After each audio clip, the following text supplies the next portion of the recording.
মুহররম মাসের প্রথম কাজ হলো এই মাসে বেশি বেশি রোজা রাখা। আল্লাহর রাসূল বিশ্বনবী বলেন, আফজালুস সিয়ামি বাদা রমাদান শাহরুল্লাহিল মুহররম, রমজান মাসের পরে সবচেয়ে শ্রেষ্ঠ রোজা হলো মুহররম মাসের রোজা রাখা। এই মাসে যত সম্ভব বেশি বেশি রোজা রাখার কথা আল্লাহর রাসূল সাল্লাল্লাহু আলাইহি সাল্লাম বলেছেন। এই মাসের আরেকটা করণীয় কাজ হলো মুহররমের 10 তারিখ।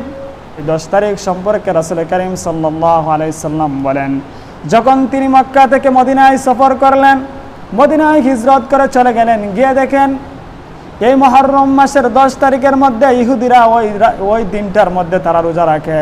এই দিনের মধ্যে তারা আমল করে তাওবা এবং ইত্যাদি বিষয়। রাসূল সাল্লাল্লাহু আলাইহি সাল্লাম জিজ্ঞাসা করলেন, তোমরা এই মুহররম মাসের 10 তারিখে কেন রোজা রাখো, কারণটা কি? তখন ইহুদিরা বলে, এই মাসে ফেরাউনের জালেম সম্প্রদায় থেকে এবং ফেরাউনের জুলুম থেকে এই বনি ইসরাইল ইহুদিরা রক্ষা পেয়েছিল। আর ফেরাউনের দলবল নিয়ে সবাই এই নদীর মধ্যে পড়ে তারা সবাই নিমজ্জিত হয়ে গেছিল। এর শুকরিয়াতান আমরা সকলেই এই মুহররম মাসের একটা রোজা রাখি। তাহলে মুহররমের তাৎপর্য হলো, যেটা সম্পর্কে কোরআন বলে এটা হলো সম্মানিত মাস।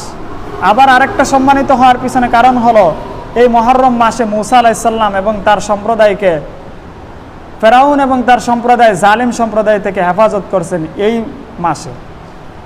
এবং আশুরার দিনে, আশুরা মানে 10 তারিখ, মুহররমের 10 তারিখে যখন রাসূল কারীম সাল্লাল্লাহু আলাইহি ওয়াসাল্লাম এই কথা শুনলেন, তখন ইহুদিদেরকে বলেন, শোনো, তোমাদের চাইতে আমি বেশি হকদার মূসা আলাইহিস সালামের। নাহনু আহাক্কু বিমূসা মিনকুম, আমি হলাম তোমাদের থেকে বেশি অনুসারী, মূসার বেশি হকদার। অতএব রাসূল কারীম সাল্লাল্লাহু আলাইহি সাল্লাম তিনি নিজেও রোজা রাখলেন। ফাসামাহু ওয়া আমারা বিসিয়ামিহি, তিনি রোজা রাখলেন আশুরার দিন এবং সাহাবায়ে কেরামকেও রোজা রাখার জন্য নির্দেশ দিলেন। সাহাবায়ে কেরামকে যে নির্দেশ দিলেন 10 তারিখে অবশ্যই রোজা রাখতে হবে, অবশ্যই বলতে ফরজ না, মানে ফরজের পরে সবচেয়ে উত্তম রোজাই তো মুহররমের রোজা, তবে বিশেষ করে আশুরার রোজা 10 তারিখের রোজাটা অবশ্যই রাখতে হবে। তো এই রাখার পরে রাসূল কারীম সাল্লাল্লাহু আলাইহি সাল্লাম বলছিলেন যে তোমরা ইহুদিদের বিরুদ্ধাচরণ করবা। তারা যদি একটা রোজা রাখে, আমরা তো মূসা নবীর বেশি হকদার, অতএব আমরা 2টা রোজা রাখবো, 2টা রোজা, আমরা 2টা রোজা রাখবো। রাসূল কারীম সাল্লাল্লাহু আলাইহি সাল্লাম বলেন, সুমু আশুরা ওয়া খালিফু ফীহিল ইয়াহুদা, তোমরা আশুরাতে রোজা রাখো এবং ইহুদিদের বিরুদ্ধাচরণ করো। সুমু ক্বাবলাহু ইয়াওমান ওয়া বা'দাহু ইয়াওমান, রাসূল কারীম বলেন এর পূর্বে একদিন এবং পরে একদিন। এর অর্থ দাঁড়ায় হয়তো তুমি 9 তারিখে একটা রোজা আর 10 তারিখে তো অবশ্যই রাখবা, আর না হয় যদি 9 তারিখে না রাখা যায় তাহলে 11 তারিখে রোজা রাখবা। এই 2টা রোজা রাখার জন্য রাসূল কারীম সাল্লাল্লাহু আলাইহি সাল্লাম আদেশ করেছেন।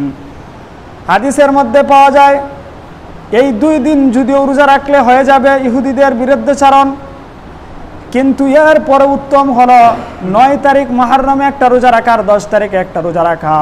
যদি এই 10 তারিখে আমরা রোজা রাখি, তার ফজিলত সম্পর্কে রাসূল কারীম সাল্লাল্লাহু আলাইহি সাল্লাম বলেন, সিয়ামু ইয়াউমি আশুরা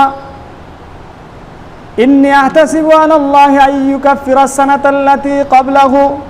রাসূল আরবি সাল্লাল্লাহু আলাইহি সাল্লাম বলেন, যে ব্যক্তি আশুরার দিনে একটা রোজা রাখলো, আল্লাহ রাব্বুল আলামিন তার পিছনের 1 বছরের গুনাহ খাতাগুলোকে মাফ করে দিবেন। জোরে বলুন সুবহানাল্লাহ। এই মুহররম মাসে 10 তারিখ যেটা আশুরা আছে, এই আশুরাতে কেউ যদি একটা রোজা রাখে তাহলে তার পূর্বের 1 বছরের গুনাহ মাফ করে দিবেন। সুবহানাল্লাহ। আবার যখন আশুরার দিন আসে, আরেকটা গুরুত্বপূর্ণ আমল হলো আশুরার দিনে মুমিন বান্দা তার এই গুরুত্বপূর্ণ আমলটা করার চেষ্টা করতে পারে এবং আমল করাটা অনেকটাই জরুরি হয়ে পড়েছে। রাসূল কারীম সাল্লাল্লাহু আলাইহি ওয়াসাল্লাম বলেন, মান ওয়াসা আলা আয়ালিহি ফি ইয়াউমি আশুরা, যে ব্যক্তি আশুরার দিনে মুক্ত হস্তে তার ফ্যামিলিতে দান করলো, পরিবার পরিজনের জন্য দান করলো, রাসূল কারীম সাল্লাল্লাহু আলাইহি ওয়াসাল্লাম বলেন, ওয়াসা আল্লাহু ফিহি সাইরা সানাতি, পূর্ণ বছর তাকে সচ্ছলতার সাথে চালাবেন। তাহলে এখানে আরেকটা আমল হলো, যখন আশুরার দিন আমরা রোজা রাখবো, এই দিন আমরা বাজার সাজাই এবং শপিং ইত্যাদি আমাদের খাবার দাবারের বিষয়গুলোতে একটু বেশি করে সচ্ছলতার সাথে বাজার করব। কারণ এই দিন যদি কেউ সচ্ছলতার সাথে ফ্যামিলির জন্য খরচ করে, আল্লাহ রাব্বুল আলামিন বিশ্বনবীকে জানায় দিলেন এই দিনে বেশি খরচ করার কারণে, সচ্ছলতার সাথে মুক্ত হস্তে খরচ করার কারণে আল্লাহ রাব্বুল আলামিন বলেছেন, রাসূলের মাধ্যমে সংবাদ দিয়ে দিয়েছেন যে পুরা বৎসর সচ্ছলতার সাথে আল্লাহ রাব্বুল আলামিন চালাবেন। সুবহানাল্লাহ।